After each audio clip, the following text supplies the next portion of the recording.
काव्या, अपनी आंखें खोलो काव्या, कोई डॉक्टर को बुलाओ। ईशा, मेरी बहन को कुछ नहीं होना चाहिए वरना मैं पूरी दुनिया को आग लगा दूंगा। आकाश की ये चीखें मेडिकल कैंप के सन्नाटे को चीर रही थीं, लेकिन उसे क्या पता था कि जिस आग की वो बात कर रहा है उसकी चिंगारी खुद उसी ने सुलझाई थी। ईशा के हाथ कांप रहे थे। वो काव्या के चेहरे पर पानी की बूंदें डाल रही थीं, पर काव्या के शरीर में कोई हलचल नहीं थी। सूरज फोन के दूसरी तरफ ये सब सुन रहा था। उसका चेहरा गुस्से से लाल हो चुका था और मुट्ठियां भींची हुई थीं।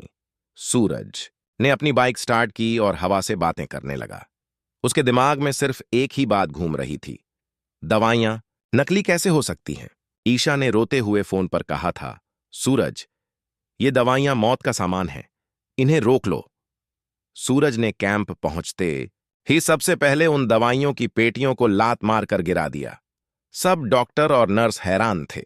सूरज चिल्लाया, कोई भी इन दवाइयों को हाथ नहीं लगाएगा, ये जहर है।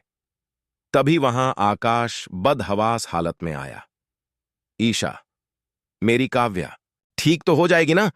मुझे माफ कर दो काव्या, मुझे माफ कर दो।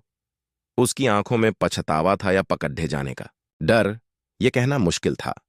ईशा ने उसे पीछे धक्का दिया और कहा, दूर रहो आकाश, तुम्हारी वजह से आज मासूमों की जान खतरे में है।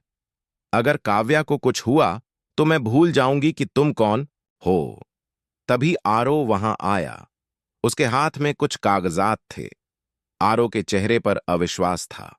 उसने आकाश की तरफ देखा और धीमी आवाज में पूछा, आकाश, ये सप्लाई ऑन ऑर्डर तुम्हारे नाम पर कैसे है? और इन दवाइयों के असली बिल कहां हैं? पूरे कैंप में सन्नाटा छा गया। सूरज धीरे धीरे आकाश की तरफ बढ़ा। आकाश की धड़कनें उसके गले तक आ रही थीं। सूरज ने उसका कॉलर पकड़ा और दीवार से सटा दिया। तूने अपनों को ही नहीं छोड़ा, अपनी सगी बहन की जान दांव पर लगा दी, सिर्फ मुझे नीचा दिखाने के लिए। आकाश के पास कोई जवाब नहीं था। उसकी चुप्पी चीख चीख कर सच बोल रही थी। उधर काव्या के हाथ की उंगलियां धीरे से हिलीं। ईशा चिल्लाई, सूरज, देखो इसे होश आ रहा है। सब भागकर अंदर गए। काव्या ने बहुत मुश्किल से अपनी आंखें खोलीं और सबसे पहले आकाश की तरफ देखा। उसकी आंखों में आंसू थे। उसने बस इतना कहा, भाई, आपने ऐसा क्यों किया? ये सुनते ही आकाश के पैरों तले जमीन खिसक गई। उसे उम्मीद नहीं थी कि काव्या ने उसे दवा बदलते देख लिया था। आरो ने नफरत से आकाश की तरफ देखा और कहा, आज तुमने सिर्फ दोस्ती नहीं तोड़ी आकाश, तुमने इंसानियत का कत्ल किया है। सूरज ने पुलिस को फोन मिलाया, लेकिन उसकी नजरों में एक अजीब सा दर्द था। कैंप में अब सब कुछ शांत होने लगा था, लेकिन दिलों में लगी आग अभी शांत नहीं हुई थी। सूरज ने ईशा की तरफ देखा और कहा, यह तो बस शुरुआत है ईशा।